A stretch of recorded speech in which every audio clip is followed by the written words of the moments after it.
வணக்கம் நட்புக்களே. இன்றைக்கி நம்ம என்ன பார்க்க போகிறோன்னா, ஈஸியாக டேஸ்டியாக செய்யக்கூடிய சர்க்கரை பொங்கல் அண்ட் வெண்பொங்கல். இன்றைக்கி ரெண்டும் பார்க்க போகிறோம். ஃபஸ்ட்டு இது ரெண்டுக்கும் தேவையான பொருட்கள் பார்த்துக்கலாம். சர்க்கரை பொங்கலுக்கு 1 கப்பு பச்சரிசி, 1/2 கப்பு பாசிப்பருப்பு, அப்புறம் நெய்யில் வறுத்த முந்திரி, திராட்சை, அப்புறம் நெய், அப்புறம் வெல்லம் 1 கப்பு. இதெல்லாம் சர்க்கரை பொங்கலுக்கு. இப்போது வெண்பொங்கலுக்கு தேவையானது அதே போல் 1 கப்பு பச்சரிசி, 1/2 கப்பு பாசிப்பருப்பு, பெருங்காயத்தூள், தேவையான அளவு உப்பு, இஞ்சி சின்னதாக நறுக்கியது, மிளகு சீரகம் நல்லா வறுத்து பொடி பண்ணினது, கருவேப்பிலை கொஞ்சம், நெய் தேவையான அளவு. இவ்வளவுதான் தேவையான பொருட்கள்.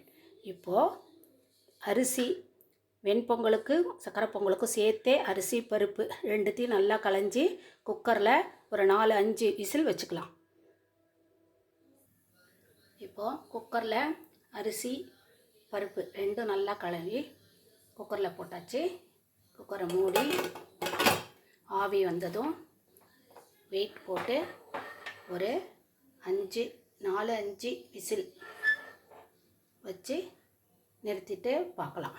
அதே டைமில் இந்த வெண்கல பானையில் நம்ம சர்க்கரை பொங்கலுக்கு வெல்லம் வச்சுருக்கோம் இல்லையா, அந்த வெல்லத்தை கொட்டிட்டு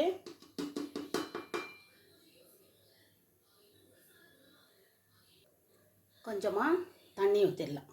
இந்த தண்ணிக்கு பதில் நீங்கள் பால் கூட ஊற்றி செய்யலாம், பால் கூட ஊற்றிக்கலாம். இப்போது இது மட்டும் வெல்லமும் இதுவும் அடுப்பு பற்ற வச்சு இது தனியாக கொதிச்சுட்டு இருக்கட்டும். இந்த விசில் வந்ததுக்கப்புறம் இது வெந்ததுக்கப்புறம் இது 2 பங்காக போட்டுட்டு 1 பங்கு எடுத்து இதில் போட்டு சர்க்கரை பொங்கல் பண்ணிவிட்டு மீதியை வெண்பொங்கலாக பண்ணலாம். இப்போது 5 விசில் வச்சு ஆஃப் பண்ணியாச்சு. இப்போது நல்லா வெந்திருக்கு பாருங்கள். இதை நல்லா இதால் மசிச்சு விட்டுக்கணும். நல்லா மசிச்சு விட்டுட்டு இதை 2ஆக எடுத்து பாதி சர்க்கரை பொங்கலுக்கு பாதி வெண்பொங்கலுக்கு போட்டுக்கலாம்.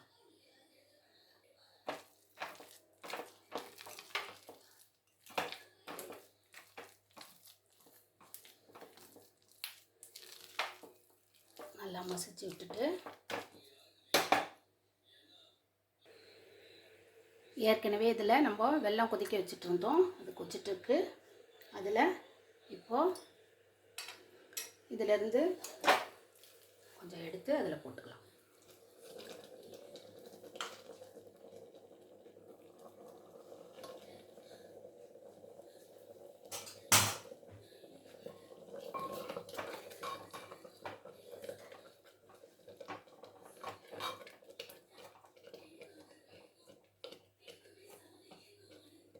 நல்லா கிளறி விடுவோம்.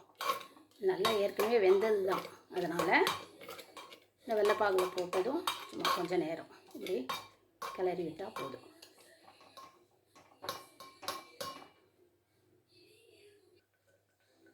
இப்போது இதுக்கு தேவையான அளவு நெய்,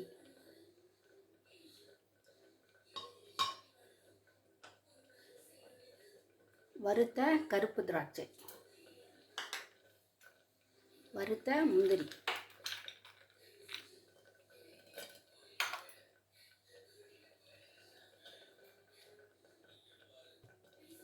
கொஞ்சம் ஏலக்காய் தூள், அவ்வளோதான்.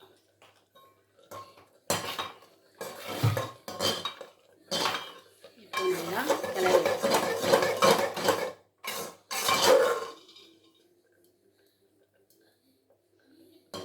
சர்க்கரை பொங்கல் ரெடி.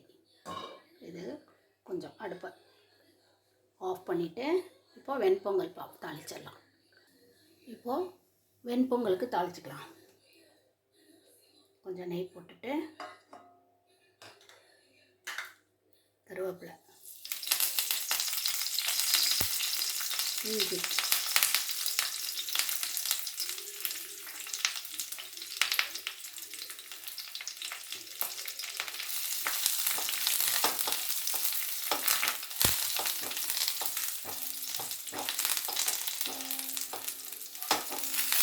இஞ்சி நல்லா வதங்கினதும் நம்ம ஏற்கனவே வறுத்து பொடி பண்ணி வச்ச மிளகு சீரக பொடி தேவையான அளவு போட்டுக்கணும். கொஞ்சமாக பெருங்காயத்தூள், தேவையான அளவு உப்பு, அவ்வளோதான். இதெல்லாம் போட்டு ஒரு கலக்கலக்கி விட்டுட்டு மீதி நம்ம பாதியாக வச்ச அந்த பொங்கலை அதில் போட்டுருவோம்.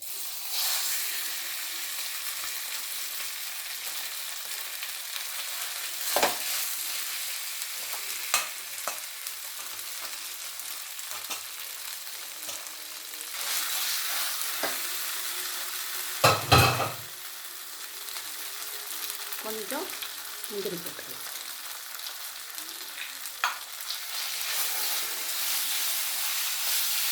நல்லா கலக்கி வச்சுட்டோம்னா வெகு ஈஸியாக செய்யக்கூடிய சர்க்கரை பொங்கல் அண்ட் வெண்பொங்கல்.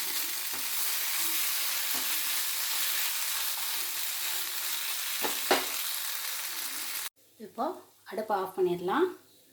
நீங்களும் இதே போல் வெண்பொங்கல், சர்க்கரை பொங்கல் செய்து சாப்பிட்டு பார்த்து உங்கள் கருத்துக்களை சொல்லுங்கள் மக்களே. வெண்பொங்கல், சர்க்கரை பொங்கல். நன்றி, வணக்கம்.